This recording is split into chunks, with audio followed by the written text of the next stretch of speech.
Assalamualaikum warahmatullahi wabarakatuh.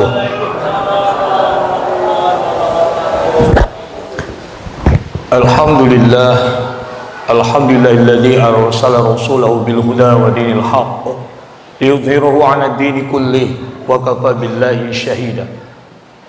Wassalatu wassalamu ala sayyidina Muhammadin Nabiil Mustafa wa ala alihi wa sahbihi al-sidqi wal wafa.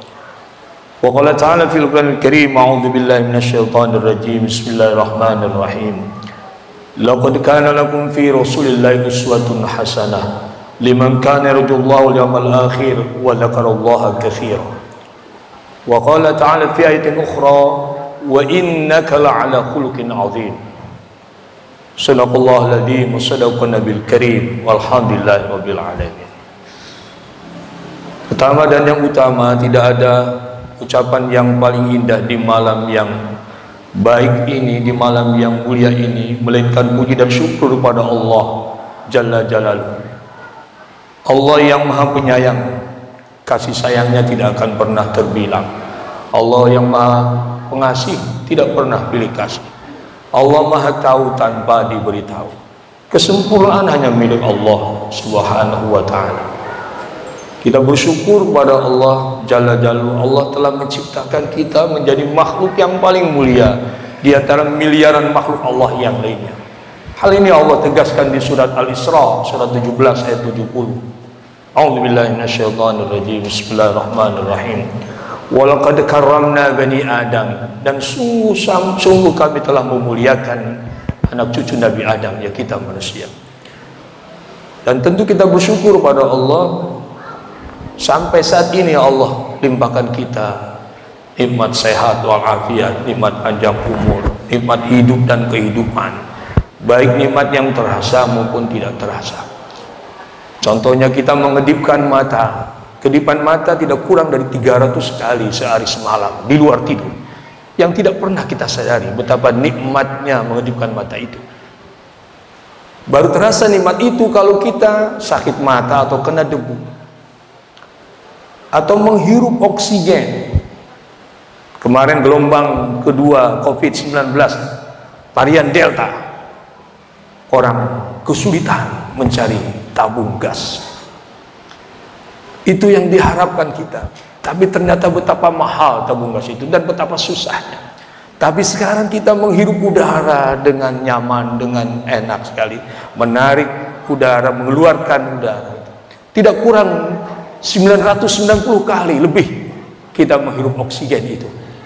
Tidak terasa, baru terasa kalau seperti kemarin varian Delta menyerang dan banyak yang wafat karena gelombang kedua itu. Banyak yang kena napas, sesak napas, lain sebagainya, kesulitan tabung oksigen itu. Tidak ada upaya lain kecuali kita mensyukuri nikmat Allah ini.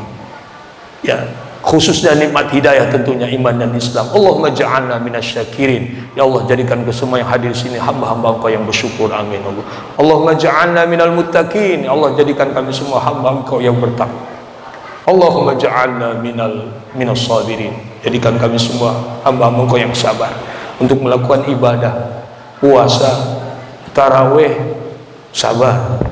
Kata Imam Ghazali, sabar itu ada 3. Satu, sabar ketika ditimpa musibah. Kedua, sabar ketika mentaati perintah Allah. Yang ketiga, sabar meninggalkan larangannya. Semua harus kita sabar. Wallahu yuhibbus sabirin. Allah mencintai orang-orang yang sabar. Bapak Ibu yang dirahmati Allah Subhanahu wa taala, sebelum saya menyampaikan tentang meneladani akhlak Rasulullah, bagaimana kabarnya malam ini? Sehat semua ya? Alhamdulillah, walaupun pakai masker ya. Ya. Jadi kalau di online itu bukan hanya hadirin hadirat, zuimin, zuimat, mungkin ada zoom. Nah, kalau di sini maskirin, maskirat, maskirin bapak-bapak yang pakai masker, maskirat kalau ibu-ibu yang pakai masker. Ya. Saya doakan semua sehat walafiat, kemudian amal solehnya semakin meningkat, rizkinya semakin berlipat, dan kita masuk surga Allah Subhanahu wa ta'ala. Amin. Allah Rabbal Alamin.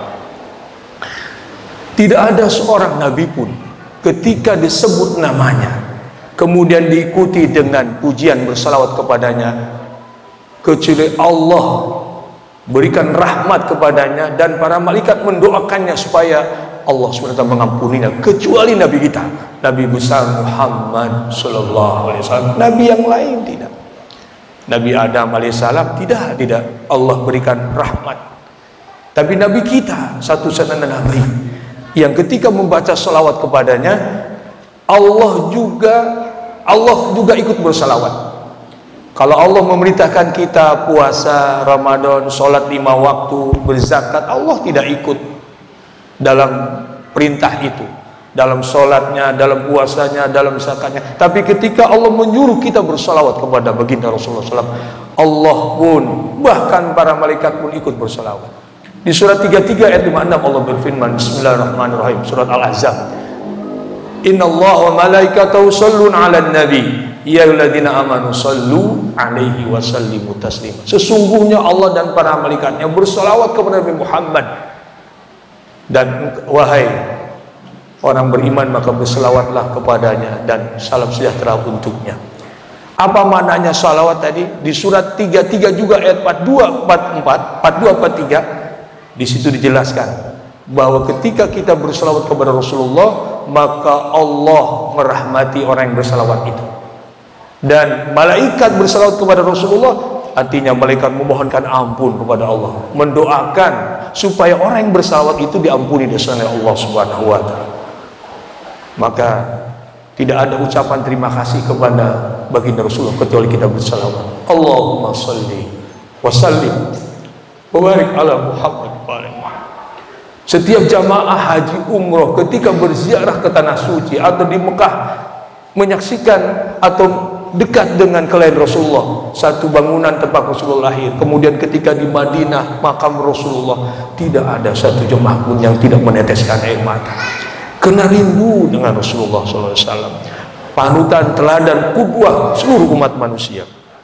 Hari ini jamaah sholat Isya, insyaallah salat tarawih dirahmati Allah Subhanahu wa taala. Ada satu cerita yang sangat menarik tentang keteladanan Rasulullah sallallahu alaihi wasallam. Yang pertama, menyayangi. Pada suatu hari Rasulullah melihat anak kecil bernama Umar. Dia menyeret-nyeret seekor burung, diikat kakinya, diseret, dibawa lari. Terluka berdarah-darah itu burung. Kemudian Rasul melihat itu menghampirinya, wahai Umar. Jadi Umar dengan panggilan Umar itu panggilan sayang, panggilan manja. Umar sini, huna, ta'al huna. Ada apa Rasulullah? Karena anak kecil juga tahu itu seorang Rasulullah. Apakah engkau sudi mau aku beli burung itu dengan harga yang mahal? Tentu anak kecil itu senang. Senangnya kenapa? Dibeli oleh baginda Nabi, kemudian dibayar mahal. Diserahkanlah burung itu. Kemudian Rasulullah membayarnya, anak itu senang sekali. Kemudian Rasulullah membawa burung itu ke rumahnya, merawatnya beberapa hari sampai sembuh itu burung, karena luka berdarah-darah kakinya diseret-seret anak itu. Dan beberapa hari kemudian sembuh, Rasulullah keluar rumah melepaskan burung itu. Melepaskan burung itu. Betapa sayangnya Rasulullah kepada burung, apalagi kepada umat manusia. Irhamu man fil ardi yarhamkum man fis sama. Sayangilah apa yang di muka bumi ini, yang di langit makhluk Allah menyayangi kita semua. Itu yang pertama. Yang kedua, tentang akhlak Rasulullah, sabar. Pada satu hari, di siang hari ba'da salat zuhur, panas terik sekali. Ada seorang pemuda Yahudi datang ke Madinah, membawa pedang tajam, diangkat setinggi-tingginya. Mana Rasulullah? Mana Muhammad? Mana Muhammad dia? Akan kutebas leher. Begitu pemuda yang bernama Sumamah bin Usail itu. Mana akan kutebas leher? Datang ke kota Madinah, Masjid Nabawi. Nah, teriakan ini didengar oleh sahabat Rasulullah Umar bin Khattab. Dihampirinya, wahai pemuda, Anda mencari siapa? Mencari Muhammad. Mana dia? Akan kutebas leher. Kata Umar, sebelum engkau ketemu Rasulullah manusia pilihan, temu aku dulu. hadapi dulu sahabatnya Umar bin Khattab. Si pemuda dia tadi tidak tahu yang dia punya Umar, singa pada pasir, panglima perang, ya, ahli dalam pertempuran, duel dan lain sebagainya. Oh begitu, kata Usaid. Baik, kalau gitu ayo kita bertaruh. Terjadi duel berdua. Ya tentu pemuda itu tidak tahu bahwa itu Umar yang mengalahkan, jangankan 1, ya 20 orang, 30 orang dihadapi. Terjadi duel. Ya tentu ibarat orang Betawi itu paling 1 jurus aja udah KO ini. Tapi Umar tidak melukainya. Diambil pedangnya, kemudian dia bawa ke dalam Masjid Nabawi, diikat di salah satu tiang Masjid Nabawi. Kemudian Umar lapor kepada Rasulullah. Assalamualaikum ya Rasulullah. Ada apa Umar? Aku sudah menangkap seorang pemuda Yahudi yang bertujuan makar, yang bertujuan ingin membunuh engkau, melukai. Di mana dia adanya? Dan bagaimana keadaannya? Saya sudah kalahkan dan saya tidak lukai, saya ikat saja di salah satu tiang Masjid Nabawi. Rasulullah sedang bersama para sahabat. Kata Rasulullah, ayo kita ke sana.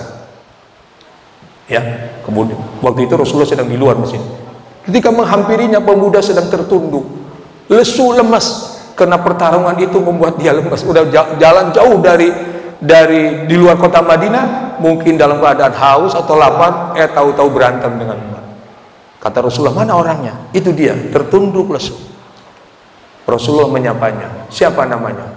Sumamah bin Usaid. Kata Rasulullah, wahai Umar, apakah pemuda ini sudah engkau beli makan? Kelihatannya capek sekali. Engkau beri minum.